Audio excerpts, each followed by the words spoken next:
You can definitely tell that it's springtime here in Missouri by the amount of wind and rain we have been getting the last couple of weeks. I love the rain. I was born at home during a thunderstorm and I just find them extremely therapeutic. I know they scare some people, but for me personally, they are just so nice and relaxing. On days like this, I just want to snuggle up with a blanket and a cup of tea and maybe a good book. Let me know what your guys' current favorite reads are in the comments below. But things still need to get done today, so I will have to wait to cozy up until later this evening. But the further I get into my pregnancy, the more grateful I am for all of the blessings that God has given us. I am extremely grateful that Beanie is growing well, no issues to report. I feel amazing and I am so confident in this area of life. It's just so fantastic. I couldn't be happier. But with all of that being said, there are a lot of things I am learning about myself as a new mom that I don't think I realized before, and I kind of wanted to share those things with you guys today.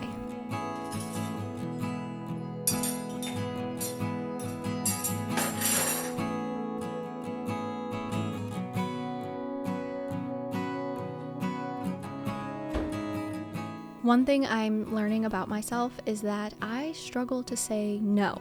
It was different when I wasn't pregnant because I had endless energy all day and I could hang out for hours with people and go to major events and just do all this stuff. But now I am really learning to prioritize my rest and my health, and sometimes that means saying no.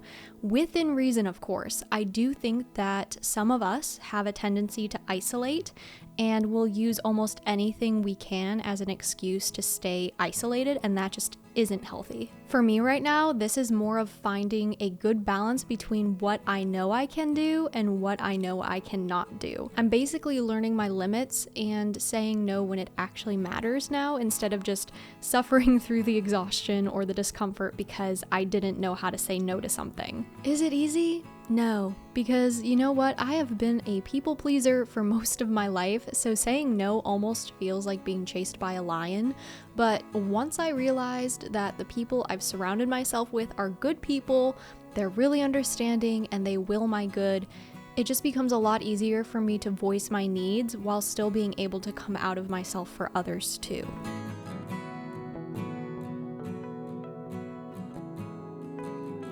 Today I am making spaghetti and meatballs. This is one of our favorite dishes and it comes together so quickly, so good, and the apartment smells amazing while the meatballs cook. I literally cannot describe it to you. You guys just have to make them.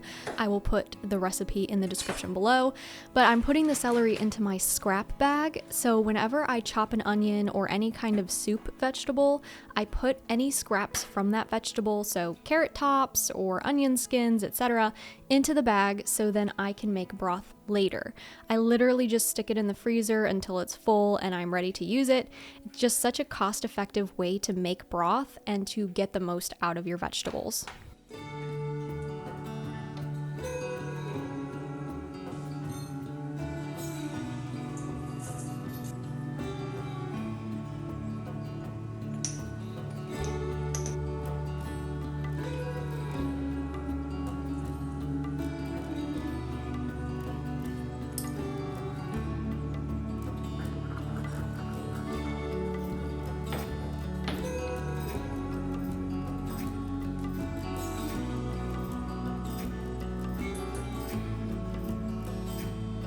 Another thing that I am learning about myself is that I get really anxious and kind of antsy if I don't have change in scenery.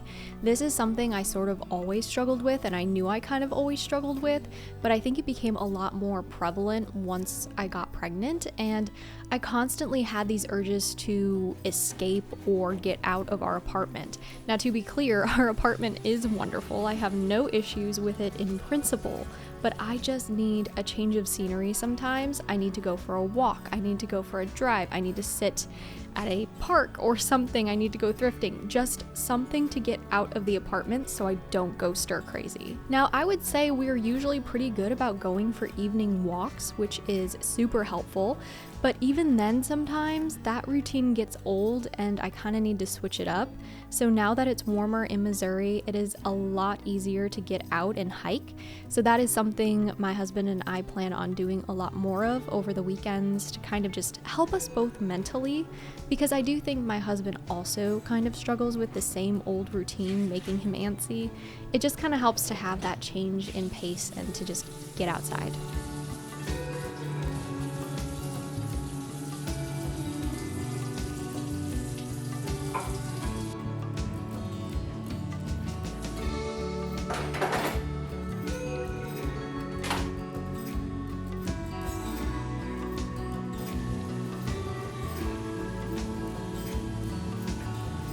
Something else I'm learning about myself and that I am so grateful for is that I have no fear of motherhood or birth. Like I said, I was a home birth, and back then it was really unpopular.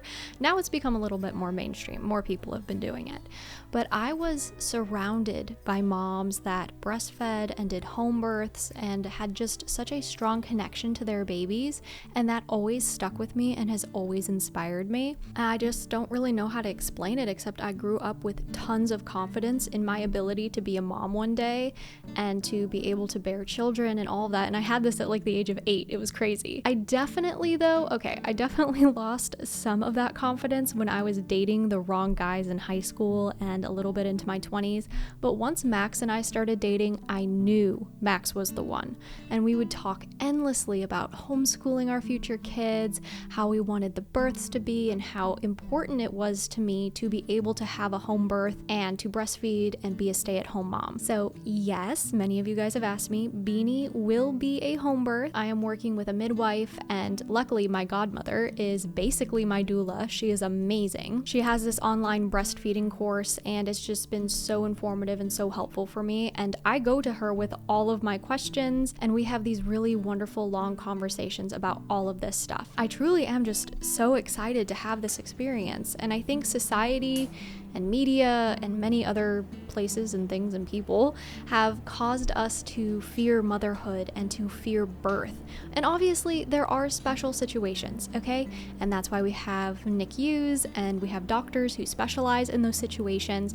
But if you're healthy, a lot of the content out there on motherhood is negative and fear-mongering, and it's just really sad. You know, I really refuse to ingest anything that isn't positive about birth and motherhood and pregnancy. In my mind, this is just what my body was meant for. You know, this is what I am built to do, and I have so much peace and I have so much confidence in that. And I want to hopefully inspire you to do the same. I recognize it might be different because I was born into this crunchy type of world, whereas many of my peers decided they wanted something better and are discovering it for the first time in their 20s. But I genuinely suggest not consuming any negative birth or pregnancy or motherhood content. That is where we start. Stop ingesting the negativity. We are responsible for what we consume, so get that negativity out there and start consuming positive content. My godmother suggested to not overwhelm yourself with so much information and so many different people.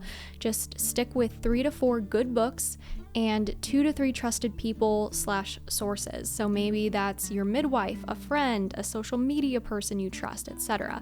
The 4 books that I personally suggest are Ina May's Guide to Childbirth, The Womanly Art of Breastfeeding, Spiritual Midwifery. To be clear, this one is definitely hippie, so just prepare yourself for that.